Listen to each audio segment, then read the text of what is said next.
Hi guys, it's Thomas here from COTBase.com. Welcome to a weekly COT review. Today we're going to be analyzing the 13th Commitments of Traders report of 2025, and as we always do, we shall start up by looking at the largest changes in commercials net positions. But before I jump to the review, if you are new to COT Analysis, you should check out our On COT page. Where you will find a lot of educational material, not only in written format, but we have some very useful videos here under the help page as well. These videos can help you understand the COT report, just the basics, the fundamentals. If you need further help one-on-one, we do offer consultations as well. Back to the review, starting off with our first market. As you can see, it's live cattle. We are, of course, analyzing the classic COT report type with the longest history of COT data. It breaks down open interest into three main categories: commercials, large speculators, and non-reportables, or as we call them, small speculators. And we're analyzing the futures and options data combined.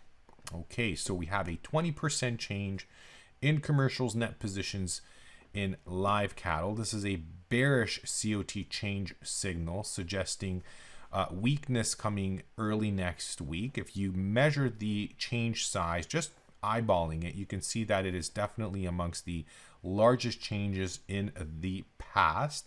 You can see, I'd say, the last larger than average change somewhere over here. There was another bearish change signal. It didn't really push the market much lower, but it sort of halted this, the dynamics of this rally. We had a larger than average bearish change signal here. It was ineffective. We had a larger than average bearish signal, but I think it came a little bit late for us. So I tend to favor those COT change signals that appear still against the trend. So this one would fall into that category. Moving to a 5 years chart, we can examine the stress level in traders' net positions. It's definitely, if you take the horizontal line here for commercials, of course they're represented with the red color, it is a bearish COT extreme. Large speculators also at an extreme positioning. So this is suggesting, and we've been looking at feeder cattle the past few weeks. I think we're going to talk about it when we move over to large speculators COT extreme analysis. So overall in the cattle market, we do find a bearish stress built up in traders' net positions, suggesting that we may see a topping pattern evolving from this. Crude oil is our next market with a 19% change in commercials net positions. Let's look at that. Look at this change size on the 1 year chart.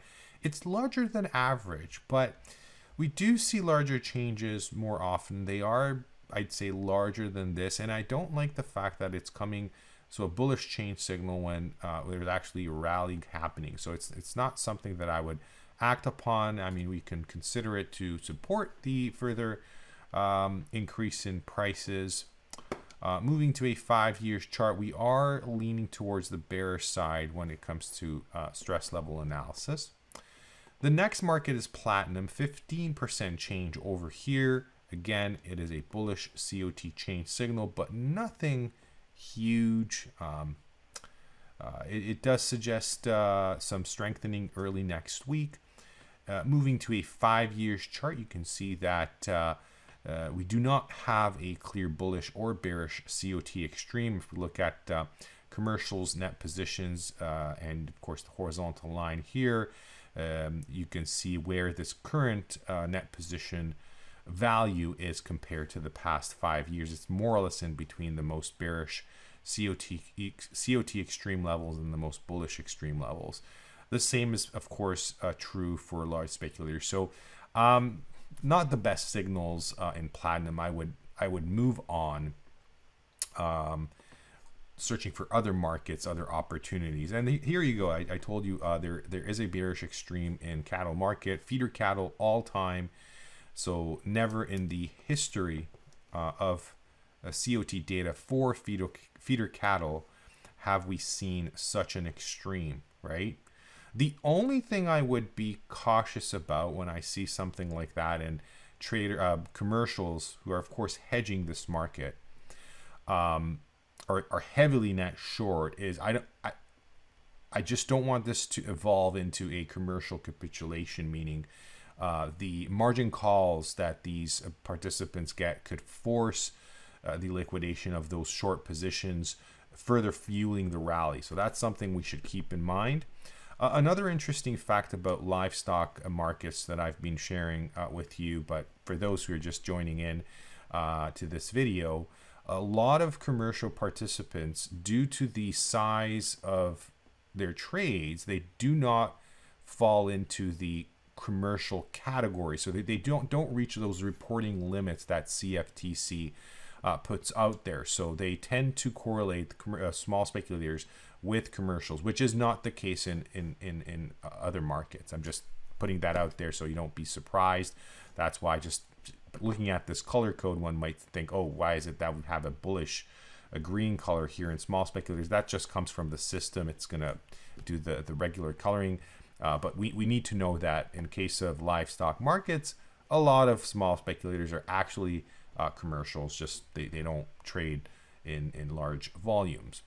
By the way, if I'm already here and I was just talking about potential new viewers to my channel, if you like the video, consider liking, hit that like button, and if you have not yet subscribed, I would appreciate if you considered subscribing so you get notified if we come out with a new video. I tend to do these weekly reviews every week whenever I can, and just give you a little bit of snapshot on what's going on in futures traders net positions.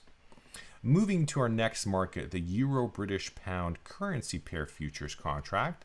You can see we stayed on the max chart, which means the entire history, and this is a great opportunity for me to talk about this specific market. It does not have a very long history of COT data. I mean, officially it started from 2014, but you can see up until 2016, there wasn't really much going on there. So the lack of history in the data, to me, is something I would consider.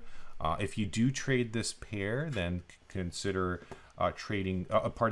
analyzing the Euro COT report and the British Pound commitments of traders report separately to kind of understand which one's stronger, which one's weaker. Alternatively, what you can do is check out our iCOT Intraday Indicator. This is a indicator that we developed to sort of reverse engineer COT analysis and bring it down into the short time frame. So what you see here is these are actually our unique iCOT scores lines. It's very similar to a COT index. So you can call red line commercials, green line speculators if you'd like. It's easier to talk about the relationship between this score line and the signals. However, it is not the data from CFTC, but our own unique data. It's very good on shorter time frames. As you can see, this is a 1 hour candlestick chart. So it's something you can add to your tools. But back to the stress level analysis. So we have a 79 report extreme in large speculators. But if you look at the chart, that doesn't really, it just shows it's kind of in between the most bullish and bearish COT extreme levels. So it's not something I would act upon. But you can definitely look at the Euro and the British Pound currency futures separately. And of course, the iCOT Intraday Indicator might also be very beneficial to open and check. Mexican peso, once again, 32 report extreme. So it took 32 reports for net positions to reach that level. Again, nothing serious. The last relative extreme happened back over here at the end of 2024, but even that wasn't like very obvious, because I personally, I think the most obvious COT extremes are the best, because they're really, when they're close to their all-time extremes, either bearish or bullish, they just pop up, right? They're very concrete. So it's not the case right now. So, but guys, don't worry. Again, we do put a lot of emphasis on the commitments of traders report, and I'm so proud that we were able to put together this wonderful indicator, the iCOT Intraday Indicator. It has a basic version where you just see the signals, but the AfterSignal is something unique where you actually get some help in identifying good buying and selling opportunities. So we also have the COTBase Pro indicator that's developed only on NinjaTrader. The iCOT works on Ninja and TradingView as well. If you have any questions, feel free to comment underneath the video, or alternatively, you may send us an email to info@cotbase.com and let us know what you would like to understand. If you have any questions with regard to the video, we're here to help you. Thank you very much for your attention. Have a wonderful weekend. See you next time.